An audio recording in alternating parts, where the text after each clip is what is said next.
And that's really, at least for now, all the things that we can kind of think of that we want to do that we haven't already done to Caroline. So now let's get into things that we don't like about the van. And there's really not that many, but want to bring it to your attention just in case you're in the market to buy one. And I'm going to come out swinging on this one. And it's really not anything to do with Entegra, more so about Ram and Dodge, Jeep, Chrysler, FCA, that whole line of the transmissions that they use, I cannot stand. Kayla and I both have Jeeps, so we kind of knew a little bit what we were getting into as far as the transmission. So I'm gonna try to articulate what I don't like about their transmissions, and it's mostly how they react to going uphill and downhill, downshifting, upshifting, the cadence in the way that they do it. The Jeeps aren't so bad. For those who don't know, there's something called engine braking.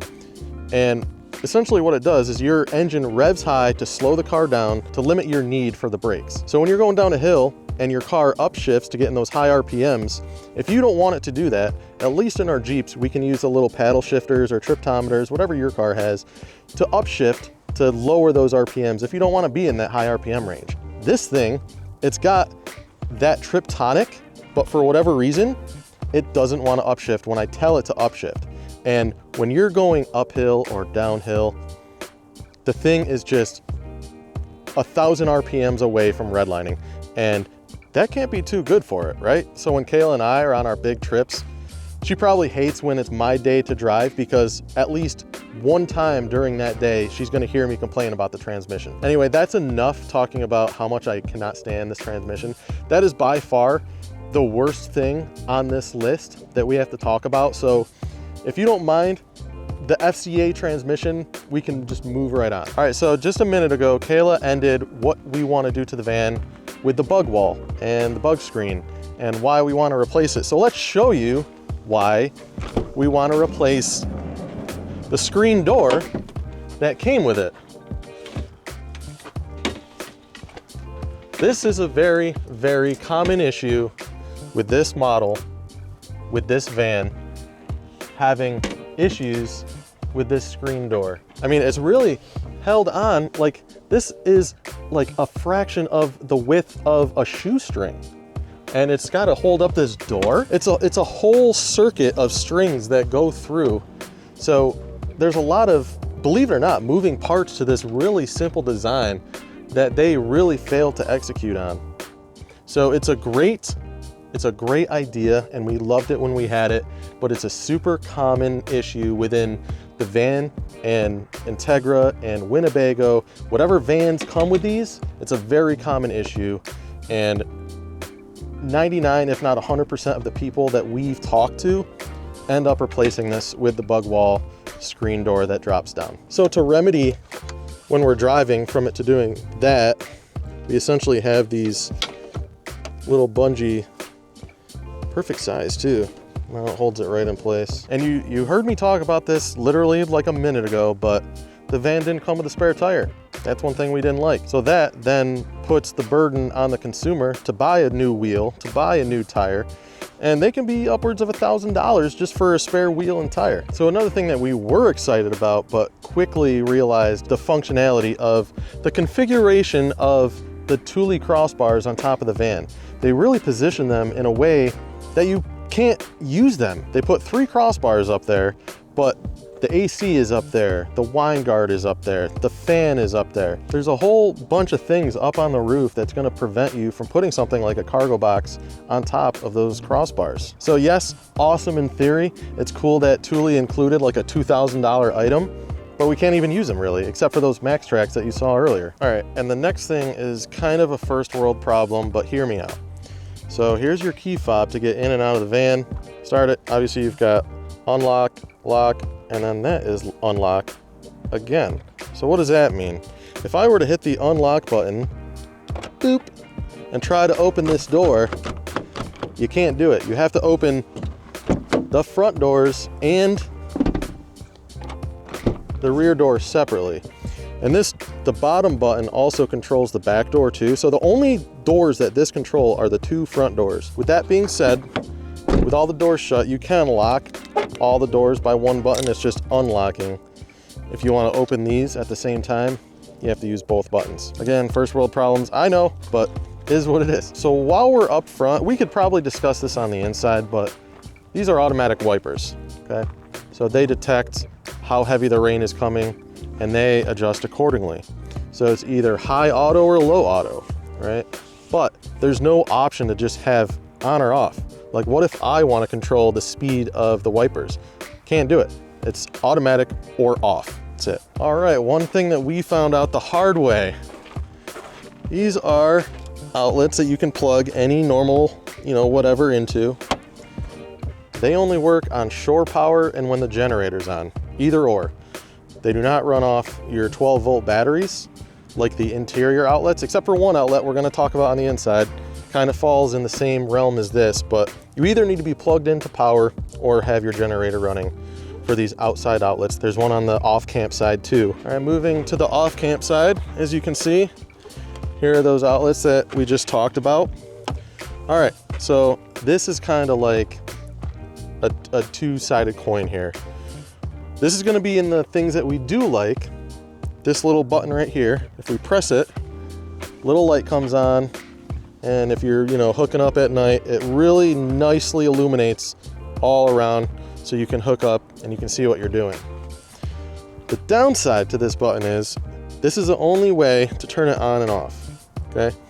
Every other single light, the awning, the step light, the interior lights, there's a little light on the inside of this back door. Every single light on this van, except this, you can control by the little display or on your phone on the app. This is a manual switch. And the only reason I'm bringing this up is because I have forgotten this and left this on overnight. So the people that were on that side of us probably weren't too pleased because it is pretty bright at nighttime. All right, and the next thing that we'll talk about is a common issue, not with just vans, but the vast majority of campers altogether, and that is the tank sensors. Your black tank, your gray tank, your fresh tank, the sensors that monitor how full or empty those tanks are. Most of the vans, most of the campers, whatever you're camping in, they come with sensors that measure in thirds, right? So third full, 2/3 full, 3/3 being completely full, right? Completely inaccurate, and the same goes for this. The tank sensors certainly cannot be relied upon. They do make sonar sensors that we're going to be looking into that give you a more accurate reading, but I guess those tank sensors should have been added into the things that we want to do to the van. So all that to say, don't rely on your camper's tank sensors. All right, and we already talked about it, but I figured we had to add it to the things that we didn't like, but we ultimately found a remedy for. Make sure you hit the right button, Kayla. And that is the little strap. Pain in the neck to open it. We already talked about it, but we found a solution. So that's really gonna do it for the things on the outside that we can talk about that we don't like. So we're gonna go back inside and we're gonna let Kayla tell you all the things that we kind of have gripes with inside the van.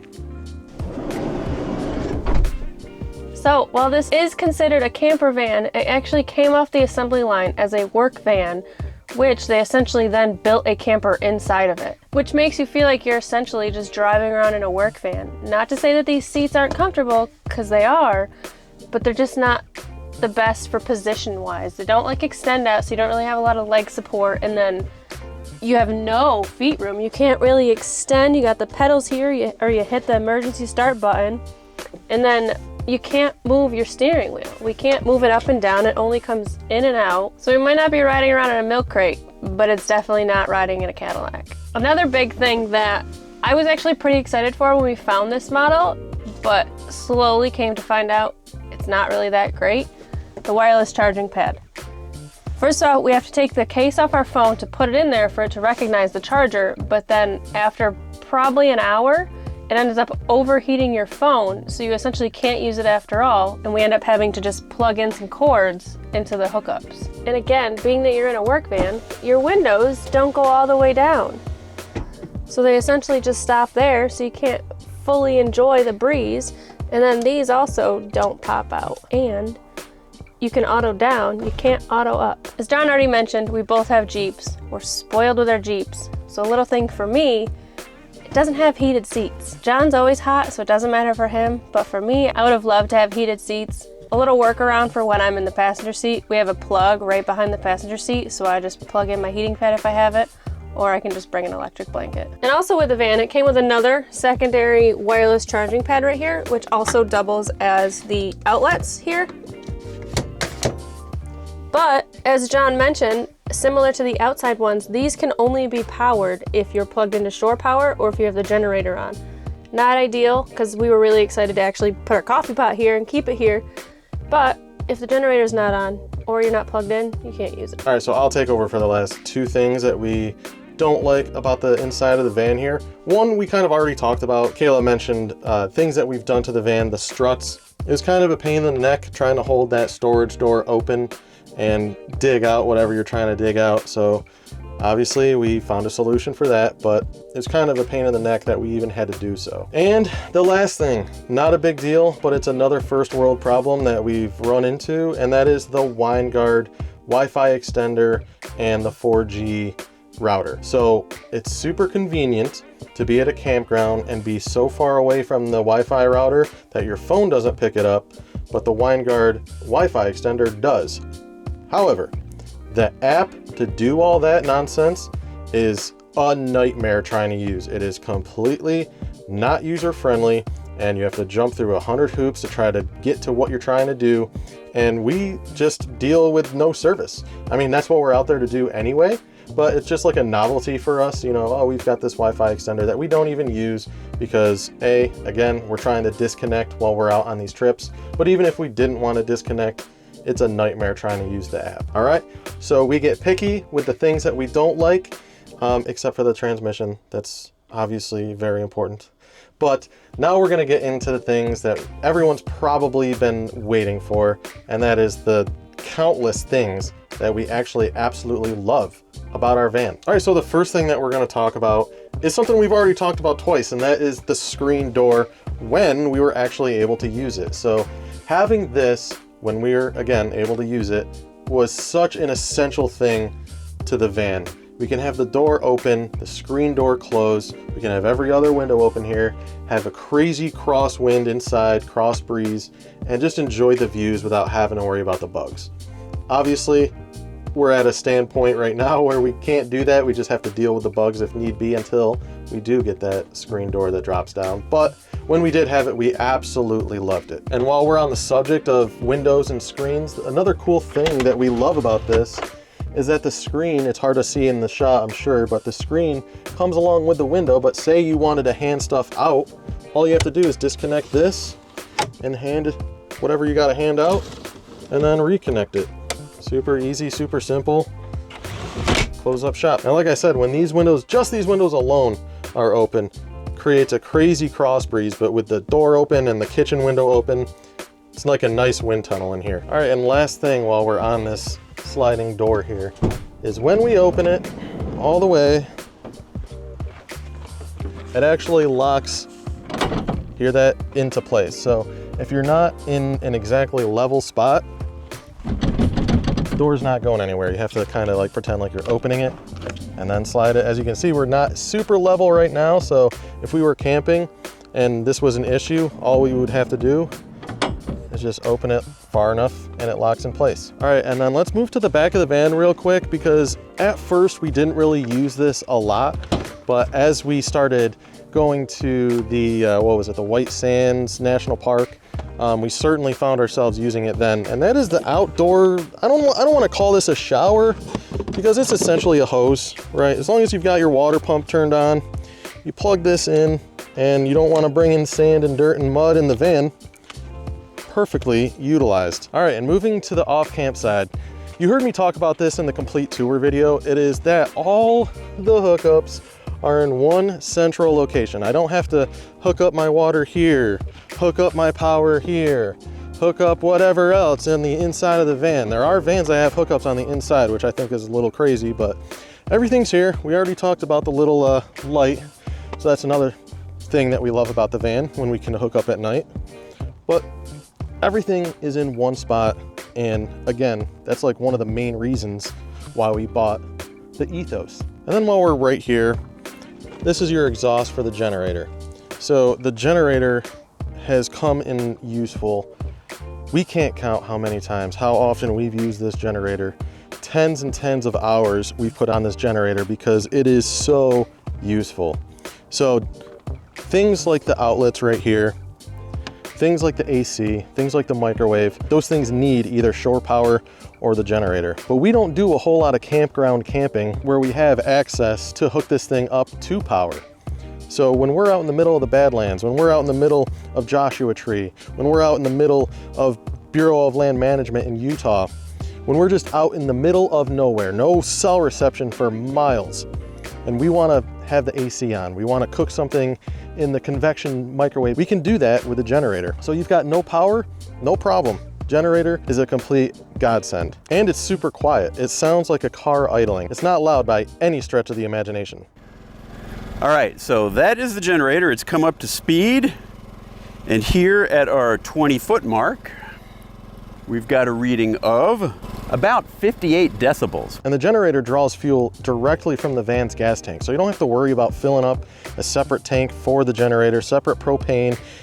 When you fill up at your gas station, you're filling up fuel for the generator too. So that is so useful. And the fuel usage is extremely efficient. So we'll be running the AC 12 hours overnight and we won't even notice a difference on the gas gauge. It doesn't even move. It runs so fuel efficiently and we can stay off grid for days, if not weeks. But if we didn't want to use the generator, aside from like the AC and the microwave, say the appliances, like the fridge runs directly off the 12-volt battery, the TV, any outlets except for the ones that we've mentioned, all the lights, everything runs off the 2 house batteries that are installed on the van. So even if we didn't want to use the generator, we've got power for days. I mean, it's got the 200-watt solar panel on top of the roof. So as long as it's sunny, or the generator will charge the batteries, or when we drive, the alternator charges the batteries, we can legitimately live off grid, theoretically, as long as our bodies will let us. All right, you've heard me gush over the generator for far too long. Another thing that we mentioned in the complete tour video is how much I mean, it's a small thing, but how much we like how this gas door opens up this way, because as I said in the tour video, when we rented a van in Alaska, we had to have the driver door open to even open up the gas door. And you had to keep the door open. So in Alaska, keeping the door open, not ideal. So moving on to what I basically touched on first in the tour video are the power mirrors. Love having the power mirrors. They're heated. They've got the blind spot detection. They've got the wide angle blind spot mirror at the bottom. Both of them are adjustable, and it makes driving this where you can't really see out of the back. You can see a little bit out of the back doors, but it makes driving this type of van with limited visibility in the back that much easier. All right, so another thing that I touched on in the tour video are the high beams. This thing comes equipped with automatic high beams, and we currently have them turned off, and you're probably wondering, well, then why is it in your loves section? And it's because it's nice having the option to have automatic high beams should you want them on. So why do we have them off? Well, they detect oncoming lights a little too well. So the way they work is they'll automatically come on if they don't detect anything in front of them. But if it detects a car in front of you, they'll turn off. Or if they detect a car coming at you, they'll turn off. But sometimes, a lot of times, they'll detect the reflection of your lights off of a sign, and they'll turn off that way. So for us, our anecdotal experience, the high beams kept on going on, off when they really didn't have to. But again, it's really just nice having that option if we did want to use them. All right, and overall, the van is just really easy to drive. The power steering in the van, it's like you can drive it with one finger completely comfortably. And another thing too, we already talked about it, the Sumo springs make such a huge difference in the body roll. So yes, the body roll could have been better when we bought it, but the Sumo springs swallowed up that body roll, and now it rides so good. And the last thing I want to show you outside is the size of it, right? So it's a 21-foot Class B van, which means it's super, super versatile. We can park in nearly any parking space, whether it be on the side of the road, whether it be at the supermarket, wherever. We can park and we can fit and we can do it stealthily. So it doesn't really put any kind of limitations on where we can and can't go because of its size. Because again, it is a Ram ProMaster 3500, comes off the assembly line, is just a standard work van. All right, so we kind of already touched on it when we talked about the off campsite hookup light about how everything can be done in your app. So things like turning the awning light on, turning the step light on, even things like bringing the awning out, right? So again, this is a 13-foot automatic awning, armless, and control it by your phone. So another awesome thing about the camper. And just like a side note too, like the exterior light, the awning light, let's turn the step light off. The awning light is actually on the van, right? So like there's an upside and a downside of having it there. So let's say you wanna, you know, put your lawn chairs or camping chairs or whatever you've got right here close to the van, right? When the awning's out, the light is on the van, not on top of the awning, right? So you don't have that light shining back in your face. The downside to that is obviously at nighttime, that's when all the bugs are out. So having the light right above the door, not super convenient, but if I had to have it one or the other, I'd still want the light on top of the van. But we're losing daylight, so let's move back inside to continue on the things that we love about good old Caroline. All right, let's get inside where it's warm. All right. Okay, let's bring you up into the cabin and talk about a few electronic things that come in quite handy in some situations. Okay, so up here in the cabin, there's a few things that I want to talk about. One that we've already talked about outside being the blind spot indicator on the mirror, and the other being the lane assist. So if you, for whatever reason, drive in this expensive rig, feel yourself drifting or whatever, the van is going to correct you to stay in the lane, right? That is something you can turn on and off, but we always keep it on. So you might be asking yourself like, well, why would you even turn that off in the first place? Well, when you're going through things like construction and the lines for the lanes aren't exactly clear for the van to follow, we'll always turn that off because sometimes, you know, with the lane changes, when the lane swerves and, you know, for construction, you have to follow that lane, but at the same time, the van's recognizing that, wait a minute, you're crossing that line. So there's actually haptic feedback. So the van steering wheel will actually fight with you to try to cross that line. So we'll always turn that off, and it's just, again, super free and easy to go from there. So one huge thing that we love about this is this info center right here with all the dirty fingerprints. We love having the option to have TomTom and Android Auto or Apple Play. So say we're out of service, usually like Apple Play and Google Maps, they're better than like built-in GPSs. So we always opt for like Android Auto because we can also listen to our music, right? And have everything on the screen, the music, the GPS, all that. But what if we don't have cell service, right? Like we're in the middle of nowhere and we want to find our way out, but we don't have enough connection. We can just switch over to the TomTom and find our way out that way. So it's nice having both options. And speaking of the info center, again, we talked about this in the tour video, but you can set up multiple profiles inside the system. So like when I'm driving, my profile is loaded on there with all my favorites and preferences, and then the same goes for Kayla when she's driving. And also what shows up on the info center is when you put it in reverse with the backup camera, it's got the lines, you know, when you turn your wheel, it kind of gives you like the trajectory that you're backing up into. So that's kind of nice too. And the last electronic safety feature that we're going to talk about with the van is something called forward collision warning with active braking. Yeah, okay. And essentially what that's going to do, sounds pretty straightforward and obvious, is if it detects something in front of you that you should be braking for and you're not braking, it'll brake for you. So that's happened to us a couple times. Some people like to ride a little close to other people, but I won't mention Kayla's name. All right, so that's enough about the cockpit area. Let's hand it over to Kayla and she'll show you a little bit about the back. So one of the things that we love about these seats, not only are they comfortable, but both of these actually spin around 180 degrees.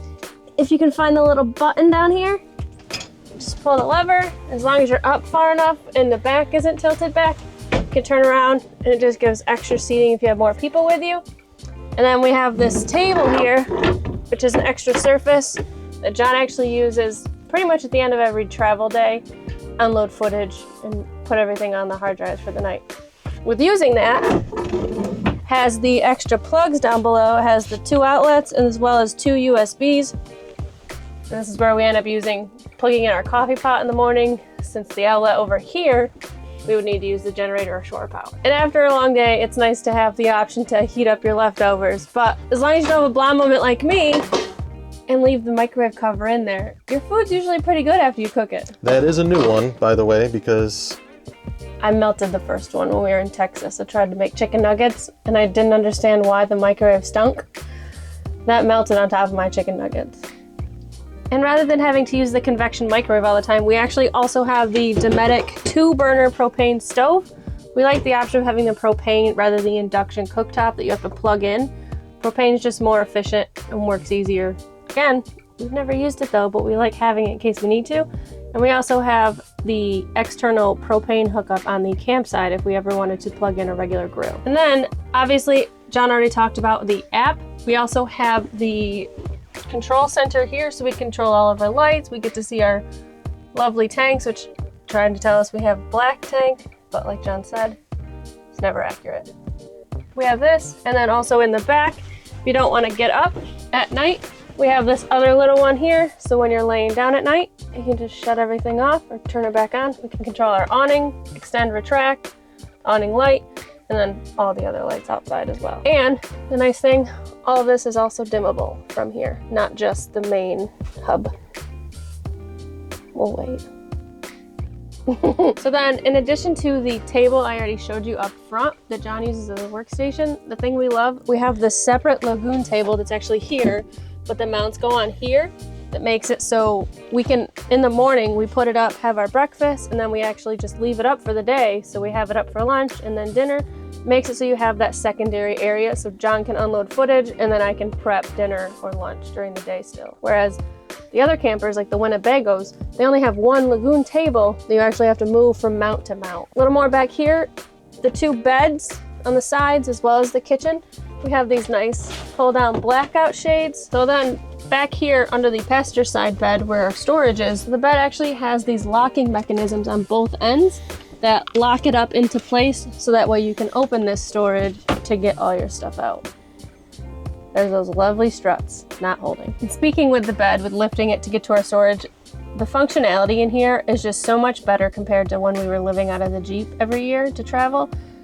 With this, all you have to do, you park, pull into your spot, get level, put up all your window shades, you can pull the bed out. It takes maybe 10 minutes, if that, to do everything. Whereas with the Jeep, we used to have to take everything from the back seat, get out, put it in the front seat, and then be able to set up our bed. This, the only thing we have to do, you can put up all your window shades, and then you're ready for bed. So while John mentioned this is just a 21-foot camper, Jayco and Entegra took their time and made sure to utilize every little nook and cranny for all your storage options, whether it be the whole wardrobe in the back, the medicine cabinet, all these upper head cabinets, as well as the 2 that are above the cab. They definitely took their time and utilized every little inch to make sure you have the maximum storage that you can have. The interior fits our needs perfectly. Since we're just a traveling pair, the dining area here actually converts into a king-size bed that makes the whole space feel bigger than it actually is. Along with the beautifully colored locking cabinets, it makes it feel nice and light and airy in here. All right, so last few things of what we love about the van, because I know the video is getting long. We've already lost our daylight. It is November in New York, so it's getting chilly. So let's wrap the video up with the last few things. So we absolutely love having a full bathroom, full toilet, not a cassette toilet, full shower, full black tank, full gray tank, fresh water tank. It's great having those amenities in such a small unit as this. Speaking of the shower, we've got something called the shower miser. And when you're in a unit like this, it's all about conservation. You're conserving space, you're conserving water. And a way that this van helps with conserving water is utilizing something called the shower miser. And what that does is, you know, when you're at home and you're waiting for the shower to get warm and all that water is just running down the drain? Well, here you turn on the shower miser and it cycles that water internally until it reaches your desired temperature, and then a little light turns white and it lets you know you're okay to jump in. All right, so how do we heat the van? How do we heat the water? This is the only thing that we really can't control by the app or the info center or this thing, and that is the Truma.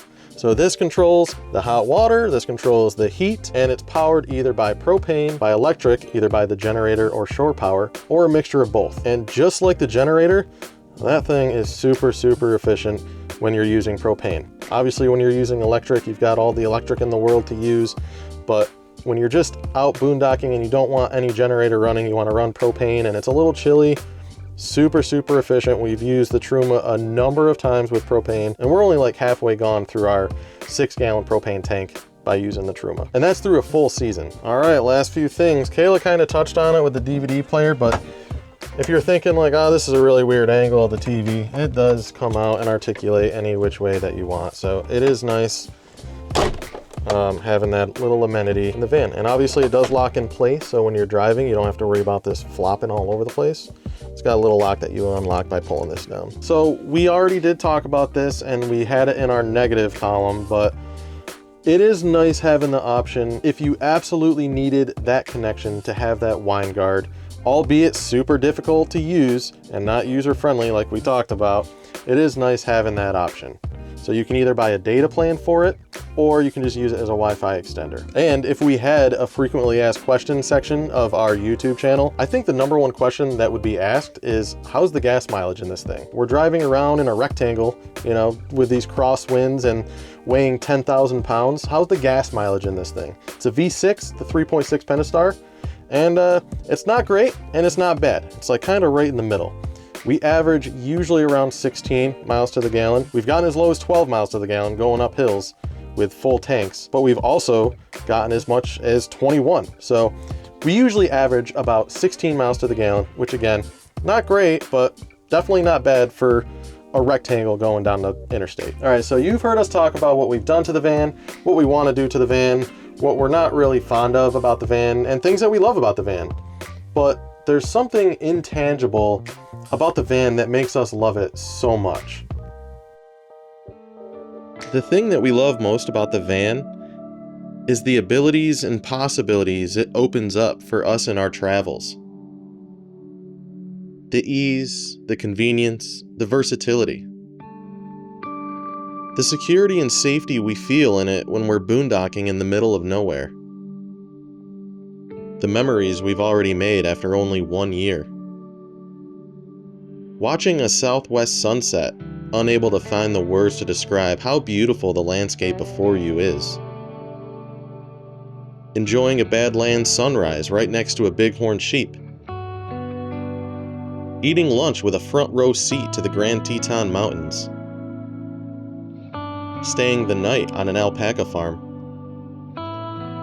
Opening up the door only to find that the only thing separating you from Canada is a river. Bringing us to places that don't even look real, that belong on a postcard or a screensaver, without having to rent a hotel room or stop to use the bathroom or carry around a cooler to keep our food cold. Trying to catch our breath while gazing at the Rocky Mountains, and the next moment passing through a town so small it doesn't even have a gas station. The endless miles, never seeing the same thing twice. Experiencing new sights for the first time, together, sharing these moments. Everyone has something that brings the purest, most genuine feeling of joy to their hearts. And for us, it's the open road.